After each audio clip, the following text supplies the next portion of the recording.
位观众朋友，大家好，欢迎收看10月7号公视第2台 AM 新闻，我是苏眉。咱这回来关心今仔日的新闻重点。明仔载就是双十国庆，赖总统头一回发表国庆谈话，敢会态度大硬，讲到祖国定义的争议，引起关注。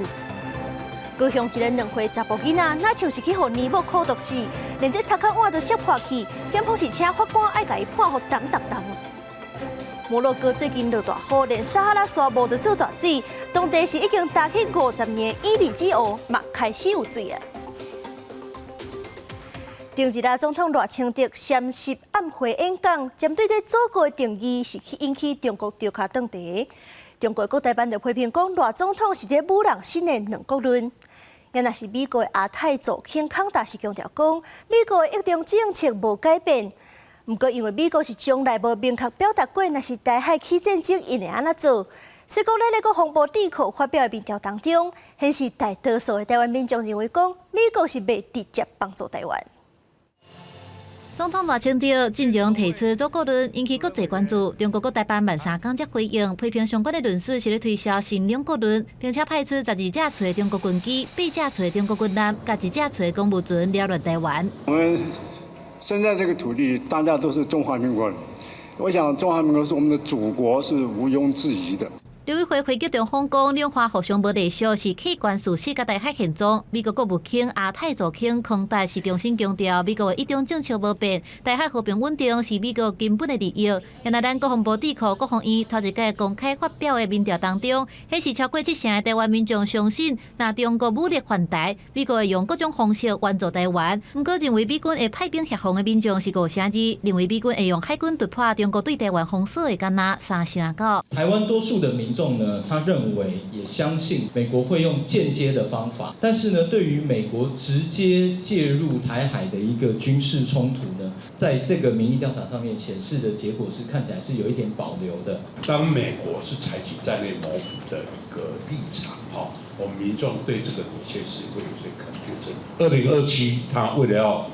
顺利的第4次执政，所以他可能会采取比较强硬的手段。国防院执行长李文忠指出，中共领导人习近平想要一世人执政，各界分析2024年可能会侵略台湾。不过，对解放军敢有可能在5年内侵略台湾？6成1的民众感觉无可能，2成4感觉可能。另外，有67.8%的人表态愿意保卫台湾。不过，个人对国军防卫能力的部分较无信心。非常有信心的大概20%，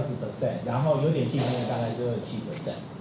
那另外一半大概就是说有1/4是不太有信心，然后有大概是23%是非常有信心。针对民调的结果，国防院指出，台湾民众有一定程度的自我防卫决心甲控制人的意志。不过也建议政府继续推动国防改革，强化国军能力，并且在无牵连到机密甲敏感的状况之下，让民众会当了解有名到3家的状况。记者综合报道。中国渔船又搁走过界，走来咱的海域掠鱼，甚至搁走互咱的海巡域。台中南昨早起，伫咧澎湖7米东南边13.6海里，发现一只中国渔船，是用这水炮水甲赶走，通报支援。实施登检时，该陆船仍加速逃逸，蛇形拒检，海巡人员遂实施紧追强靠控制该船。为该陆船因主机海水泵受损有进水的情况，故先以抽水机协助抽水及堵落事宜。由于海象不佳，拖带过程中缆绳多次断裂，在于本9日8时20分将陆船慢速拖带进七美港，将视情况故障排除后再带往马公。对这画面当中，咱会当看到中国渔船越南澳鱼走来咱的禁止水域。台中南去查，这只渔船佫加速要逃走。在船仔边佫有倒真侪尖尖的物件，要阻止海巡去咧检查。海巡强制就船了后，发现顶头是有9个船员，渔获1000公斤。因为迄只船仔嘛已经歹去，所以讲海巡就甲因倒拖转去7米港修理，嘛甲这只船扣落来，专案深入调查。咱的国军为着提升敌舰官兵跳伞的技术甲反应，今日透早6点是伫咧屏东大平湾的海上操演。18学员是坐乌鹰直升机演练，这也是乌鹰直升机头一届在线兵出海训练。对这画面当中，咱来看到是有18学员穿跳伞的装备婚纱体，对乌鹰直升机跳落。这过去通常拢是 C130的机型来载伞兵，一个屏东潮州的跳伞场来训练。这个是真罕见，由乌鹰载兵出海，所有人员入水了后，拢爱随甲装备脱掉，受200公尺去集合，目的就是要检验因伫咧水里的作战能力。除了这军人本身的战力，武器嘛真重要。不过，国军现役的部队使用的是 T91步枪，这款枪是已经无下这个时代战争使用。是讲军备局是按算要打造新一代 T112新式的步枪，预计明年开始生产25000支。另外，新一代防弹帮讲是会当抵抗强军的5.8米的枪支，明年卖量产。人拍掉咧提枪瞄准，枪机靠落去就使精准来拍得到。这是国军新的武器 T112新式步枪，找到开放媒体来射击。甲国军现役主力部队使用的 T91步枪比较 ，T112性能大大提升，明显感受这个导弹力量减轻真多。无论是对入伍的新兵，也是女性来操作，拢容易拍到这目标，提升单兵战斗能力。射击新枪的时候，主要是在这一把新的枪，它缓冲力比较减缓，然后再来它在精度上也比较提升的比较高。国军主战部队使用 T91步枪已经予约19年啊，慢慢无符合现代战争的情形，所以军备局205厂打造 T112步枪，射击距离对400公尺也提悬到600公尺，枪管受限对6000发提升到10000发，枪机更加耐用。我们枪管采用的是多边形膛线的加厚枪管设计，那在射击精度以及在有枪管受限部分，都较 T91步枪有所提升。T112步枪应结合各式标准的器具，包含军备局家己制作的光学标准镜，好射手射到更加准。另外，国军近年来主要是声电剑训练 ，T112装着雷子器，就算伫真灰真暗的环境，相关会使发挥战力。那我们新一代抗弹板呢，是使用陶瓷再结合聚乙烯纤维，然后去提高它的防护能力，达到防护5.8公里钢芯弹。经过这样测试，国军新一代抗弹帮会使抵抗强军现役部队使用5.8公里钢芯弹。国军明年有计采买25000支的 T112，也有至少6万套的抗弹帮，强化国军的武器战力，展现咱国自我防卫的能力。记者综合报道。新竹市有警官受乌西，替这电动警的业者到暗砍跋筊的代志，搁做这业者的保镖啊，甲因讲当时警方会去临检。这阵新竹的地检署是照贪污罪起诉17个人，扣押超过12亿的犯罪收入。而且这个案件竟然阁逼出案外案，迄两个警官是甲业者要乌西派出所9000万公关费，拢地入家己的落地啊。电饭店响爆的看板真侪人注意，新竹市发生警官收钱替电饭业者护航通风报信的弊案。根据检方调查，川关集团旗下有6间电子游戏场，伫疫情了后，为了刺激消费，私底下互缴客以积分卡，也是票券换现金，达到跋筊罪案线。刘姓被告等人涉嫌非法经营赌博电玩部分，其不法分配所得为12亿2484万8700元。本署依法向法院申请没收。根据周刊报道，川关集团负责人刘金华先找退休警员入股，做过电玩店的门神郭顺线，甲迄当时由元担任经济的宋氏店皮武贤牵着线，希望借2个人斗相共。乌西辖区派出所等相关单位掌握警方的灵验勤务排程，避免防查缉，也毋过细送甲细评警官2个人耍乌食乌，将原本业者要摕来拍通各单位的千万乌西钱，拢藏伫家己的落地啊。宋姓被告身为警职人员，本应忠行执行法律所赋予之任务，因受不法利益熏心，如为赌博业之旗手，协助掌握情资，规避刑事侦办，并从中获取贿赂。本署建请向法院从重量刑，以正关签。新竹地检署10月初2侦查终结，以贪污等罪名，将川关集团负责人刘金华等17个人提起公诉，也对涉案在逃的前派出所所长皮武贤发布通缉，做一个执法人员耍知法犯法，做上歹的示范，也予警界形象受到损伤。记者综合报道。加拿大一块纪录片国有器官，访谈前中共的军医，也有目击者是亚康中共活处理器官的状况。这部纪录片10月放送了后，这发行商、电影城也有媒体拢小煞收到恐吓批，是放掉要伫咧电影院内底放炸弹。经过初步研判，这是境外网军帮的消息。我希望这样事情在人类永远不要再发生。用将近7年的时间，访谈前中共军医甲座位亲目睭看到的人，这部由加拿大制作的纪录片，国有器官控诉中共活体器官状况，得到多项影展奖项。10月开始伫全台放映，不过对发行商、影城甚至媒体，拢有收到恐吓邮件，讲有制作部分的物件要放伫电影院内底，更加冒名赖清德总统，威胁若是继续播送这个纪录片，影城员工也个民众拢有危险。我们好多戏院都收到了嘛，对我们在放映真的起到了干扰了。他们觉得在台湾这件事情也不可思议。那因为制片跟导演都是曾经在大陆生活过，所以他们很了解可能是对岸的影响。他们很知道说这种恐惧的手法就是要你呢限制你的言论。发行商无奈讲，放映电影院袂堪要安尼乱，拢取消场次，了后改做线上付费收看。警方接到报案了后，随伫相关电影院加强巡逻。刑事局是锁定行人 IP 的所在，初步研判是境外网军定来用的这个扰乱手法。刑事局以调阅电子邮件的来源进行分析，犯嫌系使用 VPN 跳板程式来犯案。将会持续追查厘清犯嫌的身份，目前经未发现有爆裂物及实际危害事件，请民众无需过度的恐慌。台湾是一个言论自由的国家，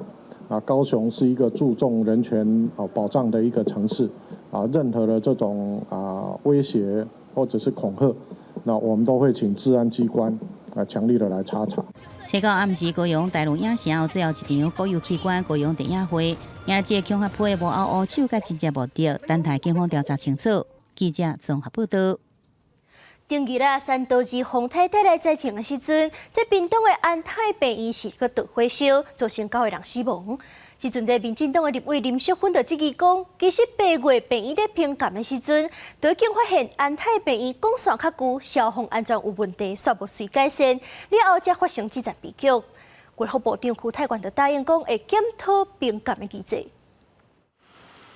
顶礼拜，山图尔风台来，屏东安泰病院发生大火，造成9个人死亡，引发外界注意。民进党立委林淑芬提到伫立法院违反委员会质询时批评，其实早在今年8月病院评鑑时就发现院方有消防安全的问题，不过卫福部其实无要求限期改善，才造成这摆不幸的事件发生。你们也证实了，评鉴的时候就看到有管线老旧和疏散动线等病安的部分，好，你们都看，当时就看到。但从8月到发生火灾的10月3号之间，我要问你们，你们有要求医疗院所应立即改善吗？不过安泰病院营运院长苏清泉回应讲，发生火灾大楼才起10几年，无管线牢固的问题。火灾迄天根本是复合性的灾难，外面风真透，雨真大，内底是高烟乱窜。为了考虑安全，台电全部断电，医护人员尽全力来抢救病人。整栋大楼是黑麻麻的黑烟，我们的护理人员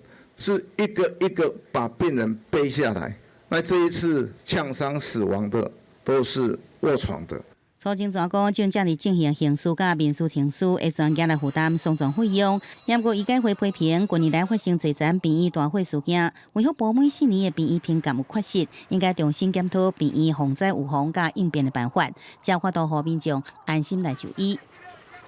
这些其实都在的凸显现在制度的漏洞，那卫福部应该要负起改革的责任。卫福部不但呢会全力来支持屏东的医疗量能再度提升，也希望我们所有的医疗院所能够更安全。邱泰源强调，这摆安泰病院大火已经启动医疗事故预防甲争议处理法，改成以误法来进行调查，也深切来检讨未来会将公安的项目纳入病院评鉴正式项目。记者综合报道。高雄一个2岁查甫囡仔，那像是去互细送的年某苦毒死亡。检方调查就发现讲，这个年某是涉嫌骨落解用这下背啊拍囡仔，甚至佮家抱罐罐摔涂骹。在验伤的时阵，是发觉囡仔连头壳碗都已经摔破去。时阵检方是请法官，就要甲年某判当。毋管伫面册 IG 还是 YouTube， 还有伫社群平台，线上甲人顾囡仔的人，常常发文分享顾囡仔经验，也介绍家己用替家庭顾囡仔提供伫厝的，也是教辅托育服务，却是涉嫌甲2岁查甫囡仔虐待死，互检方起诉判处重刑。李坎颖检察官于相验时发现陈姓男童身上有多处新旧伤痕，随即指挥高雄市政府警察局左营分局执行搜索。高雄桥头地检署讲，囡仔6月7日就医了后，详细严重死亡，小检时发现规身躯真侪所在身骨伤，敢若虐待。经由监视器分析发现，这线上顾囡仔人有真大嫌疑。对今年5月底到6月7日，因为囡仔去了进前烫着疤，也是食饭吐，嘴巴用下杯啊拍囡仔，也把甲囡仔抱悬悬，甲伊大力摔落来。囡仔规身躯真侪伤痕，脑切肿起来，最后因为头壳骨头断去，合并大量耳脑膜刺毁，甲脑切肿起来而死亡。经评估送女有照顾行为不当，情节严重，社会局于6月13日废止其居家托育登记。市府讲，这个共顾囡仔的人，伫今年3月11申请停止托育，涉嫌虐待时已经是无证照。不过因为囡仔老爸无法度家己顾，线上共顾囡仔的人以监护人身份照顾囡仔。应该是已经有2、3个月没有看到人了啦，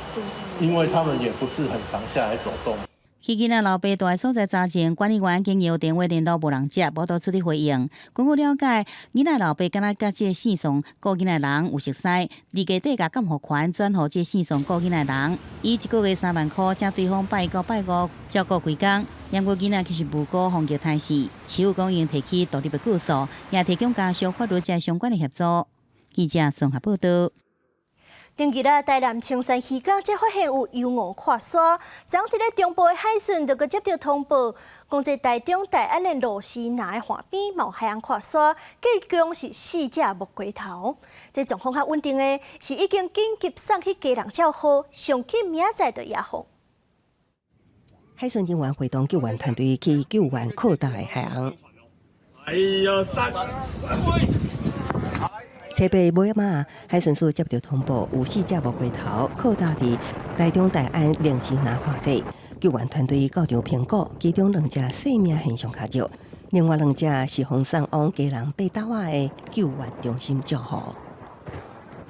持续为鲸豚遮阳保湿及减低周遭干扰，后续以人力将鲸豚搬运上车。2只状况稳定的木龟头，有计上紧找10到会当伫北部海河野放。这个月7日，台南青山渔港南堤沙坡，也有4只细只海鹅集体靠搭，其中3只状况稳定，都就地帮倒转去，另外1只带回救治了后死亡。海保署表示，会集体靠搭，甲因的互助习性有关系。它有帮助弱小或者是受伤个体的这样的一个行为。我有经过台湾海峡的这个过程当中，那因为有个体的虚弱，去搁浅的时候，那可能跟他比较好的几只的同伴呢，就会伴随着他去帮助他。根据海保署统计，今年1到10月，鲸豚靠搭的数量，包括印太平比海底细只游鹅顶一共48只。鲸豚学者表示，海洋海底集体靠搭，敢是因为气候影响，要爱进一步的证实。还是要跨域去研究，比如说在这次洋流什么时候在哪里，然后我们去推算它的涌数，那个时候它在哪里？以最近3年的统计来看，今年鲸豚扩大的数量确实偏悬。也毋过学者认为，扩大的原因以及敢是甲风台有关系，也要有更较侪资料来确认。记者综合报道。三都市风台扫台湾的时阵，造成1只800多只的货轮跨大伫咧兰屿，即阵这船身是已经开始入水，而且这只船顶是有载300多吨的油，若是流出来，恐惊这污染就会真热。相关单位是已经叫查油所，嘛去现场视察，想尽办法就是要减轻对海洋生态破坏。这个月7日，第三都市风台期间，扩大伫兰屿龙门港附近的800多只货轮，半船身已经沉入海中，船顶也有300多吨油料，可能会流出来，造成海洋污染。即马兰屿海面的风险渐渐登高。台南县环保局派人查查油所、查油面等装备，甲海保署工作人员伫船身的4口回抛射沙到查油所，防止油污外流。目前是没有一个漏油的一个情况，而且在抽油的过程当中，我们都有用那个摄影机或者是即时监监视的一个系统来进行，就是随时的一个监控的一个掌握。因为会员顶也有300活动油料加67000活动会物，也拢着交答啊。香港局长叶漂亮采购特别到兰屿会勘了解处理进度，当地居民希望唔通拖走货轮造成生态二次破坏，和货轮沉伫海底做人工鱼搭。香港局表示会留伫考虑，也毋过也是要看实际状况才做决定。怎么样确保对兰屿生态环境的这个影响降到最低？是我们共同的目标。那针对船体跟货物的移除呢？这个部分我们已经要求船东委托了PMI 保险公司再进行方案的评估。香港局表示，目前抽油作业顺利，预计拜5会完成，也会加速完成整体的后续处理作业。记者综合报道。来看国际消息，摩洛哥最近落大雨，竟然是连这撒哈拉沙漠都做大水。摩洛哥跟阿尔及利亚计共是已经25个人死亡。当地一带这50年来拢大窟窟的湖屹立起湖，现阵嘛开始有水。一片黄沙内底常常出现一个沙洲，这是摩洛哥撒哈拉沙漠地区受到9月温2天暴雨的影响，和摩洛哥首都拉巴特以南差不多450公里的扎古拉省的塔古尼特村庄，24点钟的落雨量超过100毫米，各部分地区落雨量超过250毫米，是超过1吨平均的落雨量，和一个已经打起50吨的湖会当重新脱水。Même un lac qui a été séché depuis 50 ans, qu'on appelle le lac Iriki. C'est entre les régions de Zagora et Tata qui a pu naître. Donc dans les images SAT, la NASA a même vu qu'il y a une grande zone d'étendue d'eau sur certaines régions. Donc c'est des anciens lacs désertiques qui vont renaître. 摩洛哥气象总局公关主任约阿贝博表示，当地已经有30吨到50吨无出现短时间集中落雨的状况。这届暴雨和亚特拉斯山脉东边落雨集中流向同一个区域，可能会改变当地未来几个月也是几落冬的天气状况。Il y aura plus d'évaporation, il y aura plus d'humidité dans l'air. Et cette humidité et un surplus de cette humidité ne peut que tomber sur certaines régions et même avoir des précipitations. Il y a même un changement de schéma de précipitation. 摩洛哥东南部的沙漠是全球上大水所在之一，在夏季尾期真少落雨，连续2年的酷寒，和摩洛哥大部分地区的农民必须修建农田，城市甲村庄嘛限制用水量。虽然9月暴雨造成摩洛哥甲阿尔及利亚拢总20多个人死亡，农民收成受损，和政府必须发放紧急救援资金。严格暴雨的落雨量可能对补充沙漠下边的大型地下水含水量有帮助，替沙漠地区提供用水。公司新闻内容朋友。美国13个州甲华盛顿特区暂时过 TikTok， 讲这 TikTok 是害囡仔算甲条例，危害青少年的心理健康，而且因个指控 TikTok 是非法使用虚拟货币来赚钱。另外一项社群媒体的争议是，这 X 平台过去几个月拢是因为言论自由的争议去互巴西禁。这次 X 平台头家马斯克让步，立代票1亿6000多万的罚款，争取解禁。提手机去朋友跳舞的画面传到 TikTok 了后，再去看网友对影片的反应。根据调查 ，TikTok 伫全球有10亿个用户，然后伫美国有1半以上的使用者，年岁伫13岁到17岁之间。10月7日，美国13个州甲华盛顿特区的检察官指控 TikTok 的演算法互囡仔条例，也危害到青少年的心理健康。因安尼联合提起诉讼，要求对 TikTok 判新的罚金。We wanted to protect children. It's as simple as that. Because nationwide, children and teens are struggling with significantly high rates of depression, anxiety, suicidal thoughts, suicidal ideation, and other mental health issues, largely because of social media. 起诉书写着讲 ，TikTok 伫2019年推出的功能，互看直播的用户会当透过虚拟货币买虚拟礼物，送互当咧直播的网唱，那直播的网唱则搁将这礼物换做真的钱。TikTok 搁伫每一条交易当中收50%的commission，这无经过财政部甲各州许可的虚拟货币已经违法。TikTok has intentionally and deliberately manipulated and hurt knowingly young people through its platform. It has promoted excessive and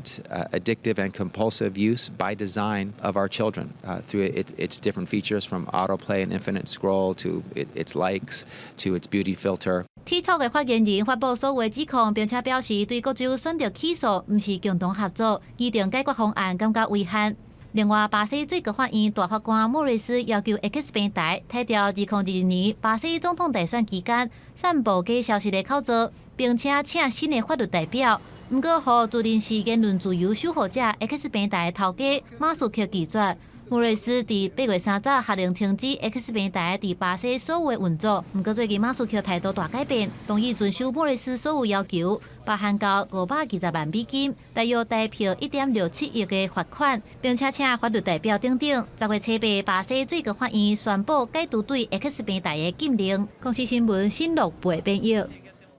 2024年第3个诺贝尔奖化学奖今日公布，是由美国生物化学家贝克，也佮有英国科学家哈萨比斯、琼博3个学者得奖。这3个学者得奖的原因，拢甲蛋白质的研究有关系。贝克是开创设计蛋白质，也佮有预测三维结构的方式。也若是哈萨比斯甲琼博，是发明这预测蛋白质的三维技术。这2个人伫咧2023年的时阵，就已经捌得到4名科技突破奖。也若讲到物理奖，今年是美国科学家霍普菲尔德，也佮有 AI 教父名号的加拿大科学家辛顿摕到。因2个人拢对这 AI 人工智慧的发展有真大贡献。不过去年这辛顿嘛捌提醒大家 ，AI 是比核子武器更加危险。今年91岁美国普林斯顿大学教授霍普菲尔德，找背伫咧迄班今年诺贝尔物理奖了，伫英国甲普林斯顿师生连线，伊强调人工智慧的发展本身是无问题，不过若失去控制，就互人真担心。And as a physicist, I'm very unnerved by something which has no control. The worry I have is not AI quite directly, but AI combined with information flow around the globe about everything you would like to know. 伊若互人叫做 AI 教父加深度学习之父的76岁英国的加拿大科学家辛顿，伫吹背得奖了，伫咧美国加州一间正式的旅馆进行连线采访。本来伊打算去做核子强震的身体检查，也被迫取消。辛顿强调，人工智慧的发展，无论是伫咧帮助人类解决问题、医疗领域等各方面，拢有正明显的帮助。不过，伊同款也正担心，若发展失去控制问题。My worry is that it may also lead to bad things, and in particular, when we get things more intelligent than ourselves, no one really knows whether we're going to be able to control them. 辛顿伫去年离开 Google 了，捌讲 AI 比核武更加危险，借此来提醒大家，人工智慧领域的研究将会振兴发展，避免造成伤害。做背伊伫咧得奖了，也预测人工智慧伫咧未来20年就会超过人类。But quite a few good researchers believe that sometime in the next 20 years, AI will become more intelligent than us, and we need to think hard about what happens then. 公司新闻金元庆编辑。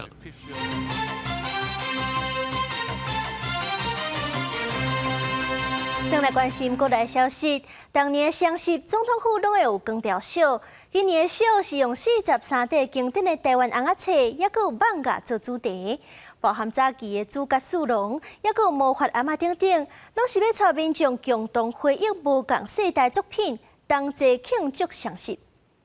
漫画人物带我热血，带我找到自己。陪伴35年前生长大的诸葛四郎，就是狂美少女，也是战士，民战路的林默娘。对早期1958年真青的台湾红仔菜主角四郎唱甲2010年的名战略，运用光影展示在总统府建筑物面顶。这个光雕秀是文化部和中华文化总会共同规划的，用43部无共时代的经典作品，斗阵来庆祝双十。总统赖清德嘛向各时代的作者致敬，感谢音乐作品陪伴济台湾人度过人生的无共阶段。感谢各位，多年来用你们的创作，给予每一个人非常愉快的童年。那政府会持续的支持台漫，会支持台漫。除了会用政策来支持以外，大家应该也都知道，现在政府在台中已经成立了一个国家漫画博物馆，就是希望能够作为漫画的一个基地，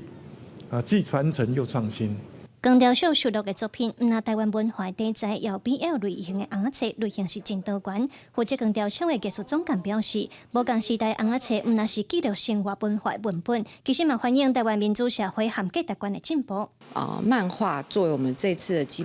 基本的一个素材，然后还有一个创作这次光雕的主轴，我觉得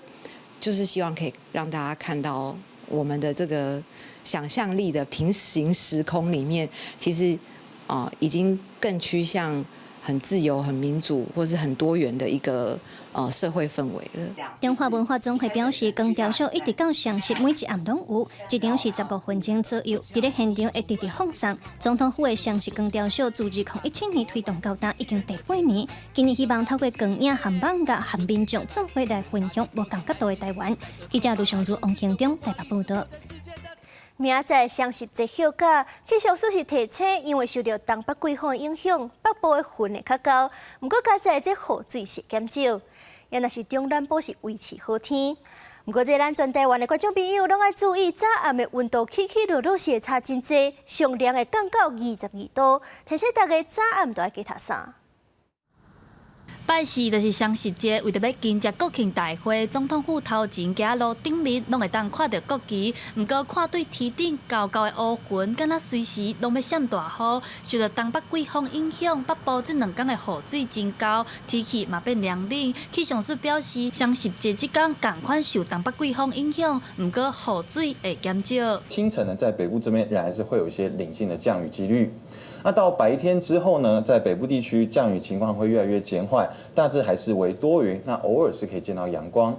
对于中南部的朋友的话，整天大致都维持晴到多云，要留意是午后在南部地区跟中部这边的山区会有一些局部短暂雷阵雨哦。那温度的部分，气象署表示，受到东北季风影响，早暗温差真大。北部地区日时是27度至29度，中南部是30度至31度。不过各地低温差不多是伫咧22度至24度。气象署提醒拜四暗时要去云林看国庆烟火的民众，要留意温差的变化。那不过因为还是受到东北季风影响，所以各地的低温普遍还是22到24度左右，感受上就稍凉一些了。东北季风到位，各地天气开始转凉，台湾进入秋天的天气形态。气象署提醒民众，未来1礼拜早暗温差拢真大，上低温会维持伫22度至24度。提醒民众出门要记得走外套，避免感到预防感冒。记者陈阿选、柯敏哲台北报道。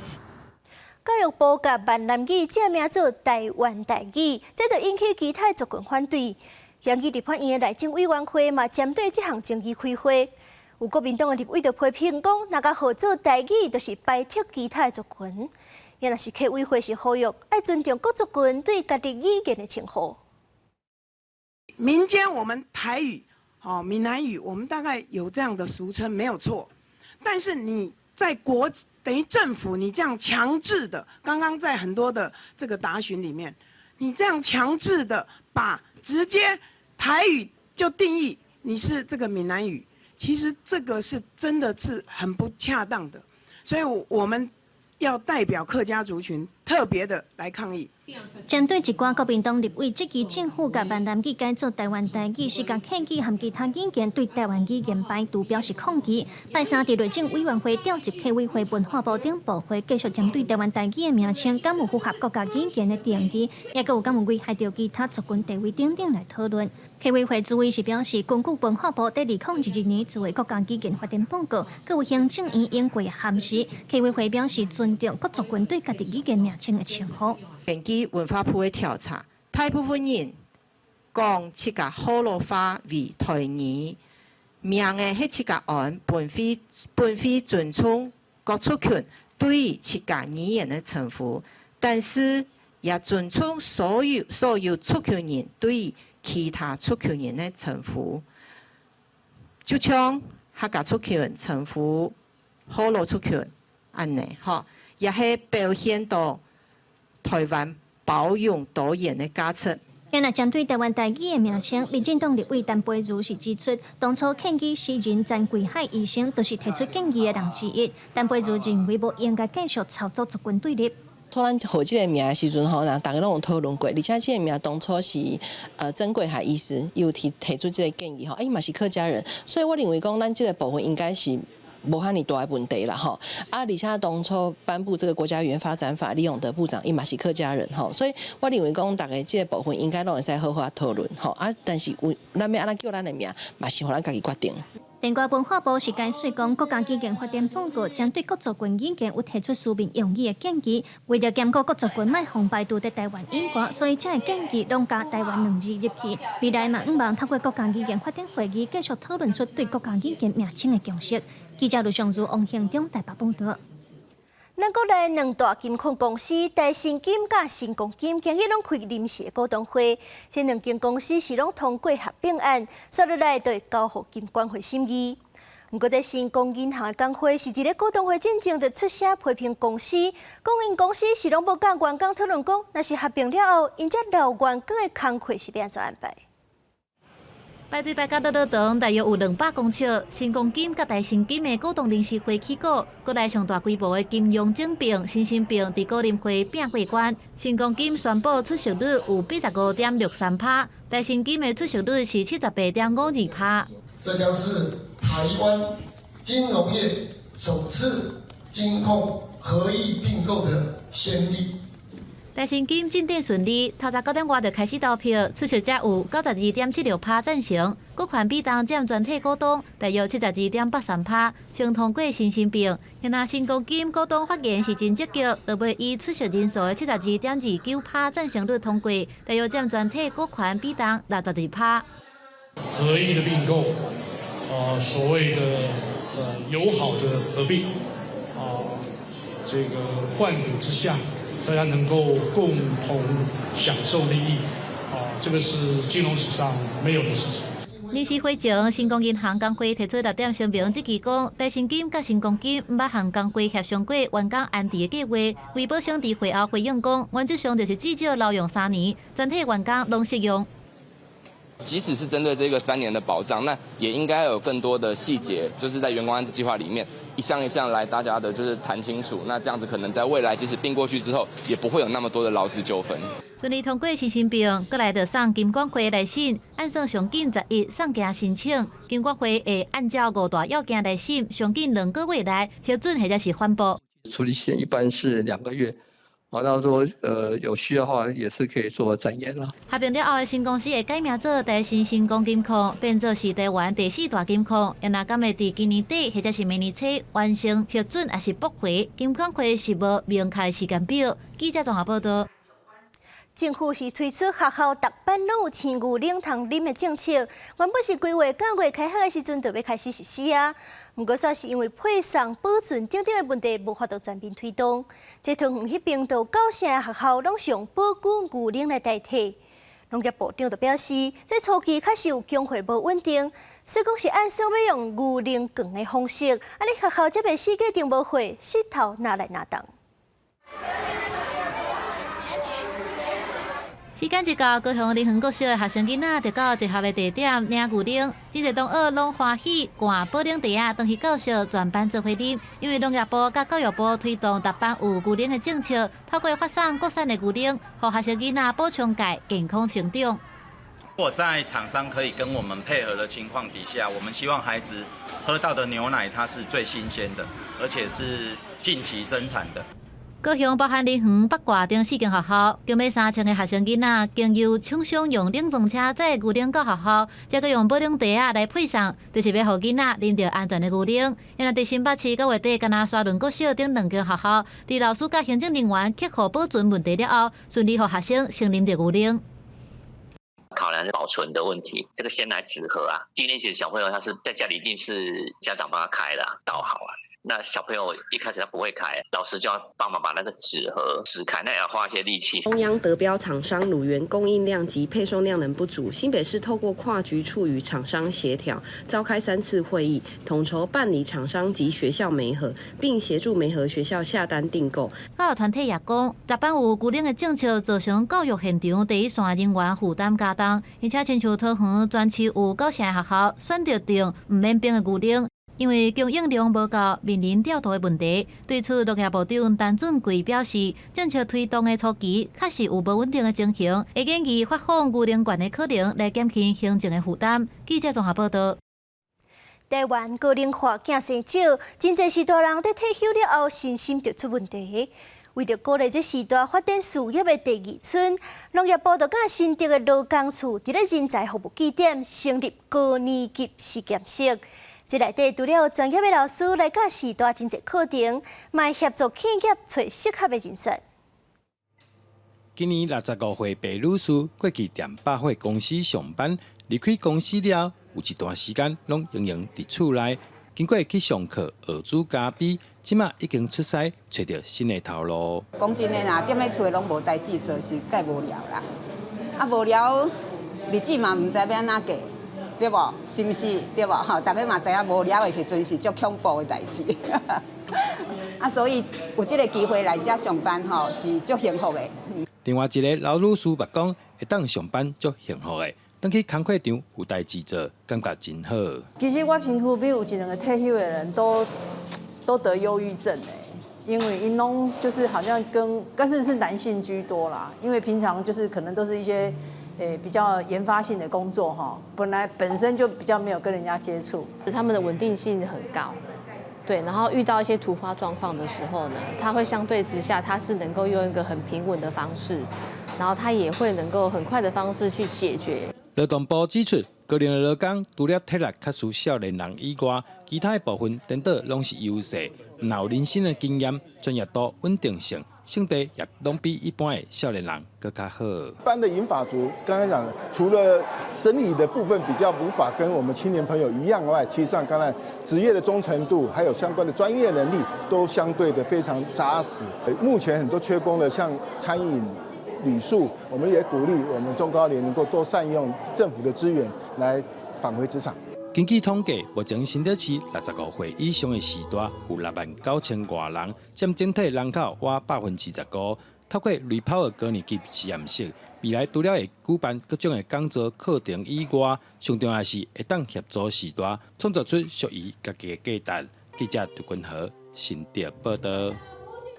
农业部林业试验所是发现讲，在台湾山地土白桂也有油地这3种作物，因连外来种到有甲种，拢甲纯种生甲真相像。所以讲有农民对种丢弃，到这收成的时阵才发现讲经济价值实在差有够济。林业试验所即阵就有开发技术，透过 DNA 也有化学成分来避免农民种着。像刚刚讲到说，台湾山茶分不同地区的山茶，它的叶子外表看起来基本上就很像，如果没有透过分子鉴定，完全无法分辨它是哪里来的。这几丛地树坑做伙，树丛外形、叶啊看起来拢真相同，无图靠外表分辨倒一丛是台湾山地。这对地农来讲是真头疼，因为若种唔对，价钱会差真多。因为台湾山茶的价格是比较好的，如果你种到阿萨姆啊，或者其他可能有一些的价格就没有台湾山茶这样这么好了，所以它的价格会差蛮多的，可以差到好几倍。林业试验所讲，种台湾山地土足贵有地的农民，可能种到外来种19种，这寡非纯种树啊种的问题，互外形骗去。可能到挖采收的时才发现，经济价值会差真多，所以林业试验所用4年的时间开发技术，透过 DNA 化学鉴定技术，协助分辨品种，避免种唔到品种的风险，目前开放公部门申请鉴定。第1年我们是先公部门呐，我相信大概第2年开始启动，我们就开始会对产业界一些私部门来做。林业试验所讲，目前因为鉴定人力设备有限，所以鉴定服务刚才开放公部门申请。亲像即马已经参地改场合作，协助地改场分辨正确的品种，提升改良的效率。未来会大大增加检验量能，扩大服务。记者林卓凯台北报道。早期咱台湾是有真侪茶厝，也有茶做的家具，不过即阵是愈来愈罕你看到。为着互囡仔人了解这茶的特性，甲木工的基本知识，中华有台语家庭的集团开一节台语木工课，或者囡仔会当体验抹茶、片鲜肉的香味等等，而且佫会当用台语了解世间事。看到各种的插头，做木工的技师，囡仔人拢真好闲，所以来找木工师傅吩咐的，摕刷纸甲插头的角抹好圆。那个阿姨讲你看是用240还是120的抹刷纸？120的较油还是240的较油？240较油吼。教囡仔就是用抹加国口的这2项。一个互囡仔去感受伊的气味，加茶的变化。你即马做汉尼，我就甲囡仔讲，希诺气啥物味？伫伊即捌体验过，感觉讲，我有摸过希诺气的，我即个物件炸弹，我会摕出来片。过去台湾的窗仔门、窗斗拢是用希诺气做的，耐水阁袂漚气。木工师傅回收即寡互人拆掉的窗斗，再利用，互囡仔人了解台湾希诺气的特性甲芳气。台语共学的主办人表示，希望透过各种活动，互囡仔人用台语认捌万项台。旧年开始就是豆豆就是家己找老师来招台语团的共学的活动。头一种就是我拄则讲，互囡仔当无共款的体验。第二种是我感觉老师就是因可能嘛毋捌想过讲，家己的课程竟然咱开台语课。中华地区的台语共学目前捌开过8饼料理课、宫庙导览，侪无共的课程。主办人表示，除了要互囡仔人用台语来学习，嘛希望拍开台语的市场，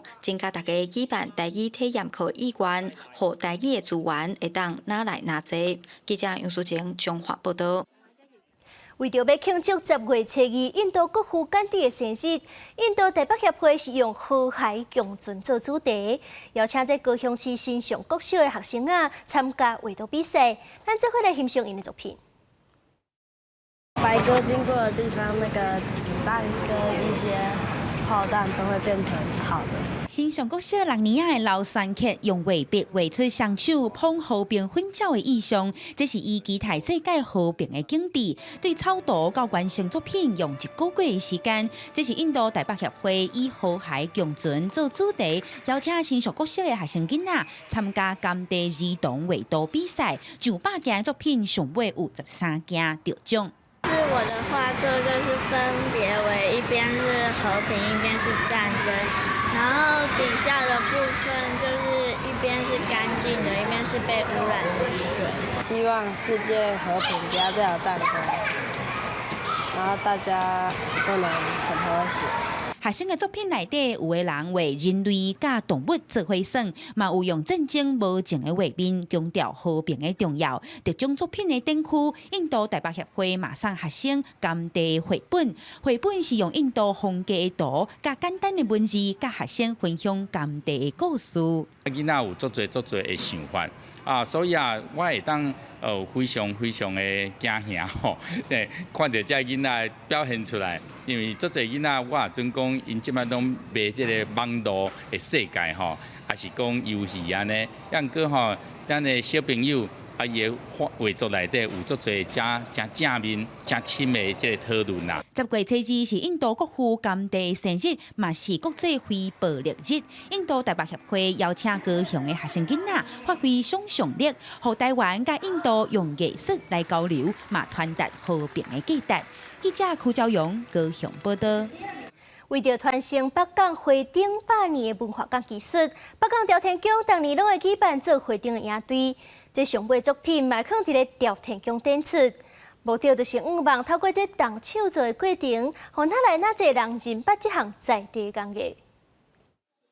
甲阿烟线箍做伙，电火球粘好势，再搁甲彩色的布固起哩。大人囡仔发挥创意，斗阵来做花灯。这是北港朝天宫主办的花灯演习营队，今年邀请艺师吴定兴来教大家做花灯的手路。结合现代科技，利用简单的电子电路，互花灯闪闪烁烁，呈现出无同款的水。当初就是因为爸爸他们学校有一个老师也有在做，然后就启蒙我，就是走上做花灯这条路。做这个就是很有传统价值，就学习一些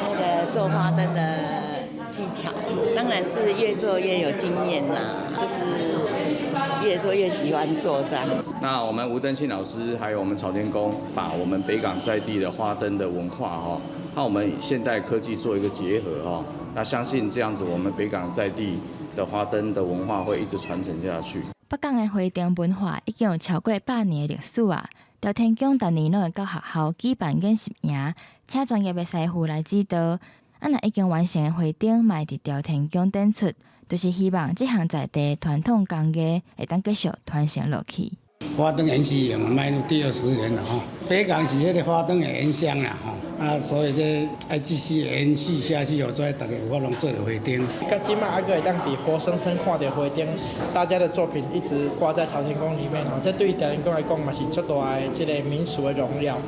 对这个所在技艺传承嘛是一个足好的延续。北港逐年拢会办花灯比赛，不过这几年送件的数量减少，甚至无到100件。为着要让这项技术长去，朝天宫决定为明年开始要扩大演习营的范围。除了北港镇、伫四湖、元长、口湖，嘛会找学校来办，互愈侪人会当来认捌这项在地的特色文化。记者综合报道。来看趣味的消息，澳洲雪梨车头竟然是出现无尾熊伫遐乱扫，这是真侪民众拢惊一条。有警察就豆豆啊，甲对去安全的所在，互伊家己行出去。这几年澳洲因为火烧山甲都市的开发，无尾熊有8成的生态地拢已经受到破坏，因的数量嘛比20年前减一半。这只无尾熊伫外台顶行动，看起来当咧找路，伊爬上楼梯，显然毋知影会往倒位去。爬上楼梯了后，经过电梯口停一下，继续往头前行，搁显得丢毒。行几步也是月头，即摆停伫楼梯门前，遐看则看，然后落楼梯，有旅客看到真意外，搁摕手机啊翕。无尾熊搁行倒来月台，抑过路线真危险，都惊一个无细腻。这个时阵警察到啊，无尾熊伫后壁有警察逮到的情况之下，只会当继续往头前行。最后，伊跳上飞轮离开车站。这段过程，当局也对经过的列车提前发出示警，降慢速度。民众看到野生动物啊踅大街，尤其只要无攻击性，像无尾熊这种毛茸茸、古锥的动物啊，伫眼前行叮当，令会感觉特别趣味。也毋过也会互人想到，安怎伊会伫遮咧 We have destroyed 80% of their habitat. The remaining koala habitat is 20% of our continent, and that is under enormous pressure from agriculture, from coal mining, from road building. 无尾熊袂当伫家己的生态地活动，煞伫城市交通建设中软来软去，代表因的生存受到威胁，也凸显因的生存规矩。伫澳洲部分地区，像新南威尔斯、昆士兰等，无尾熊防定为濒临绝种动物。根据官方统计，2021年全国无尾熊的数量是92000只，比起20年前的185,000只减少一半。公司新闻吴文林报道。明仔天气是安怎？咱来看各地头的详细资料。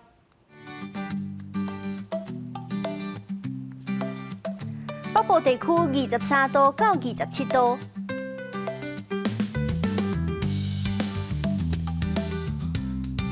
中部地区22度到32度，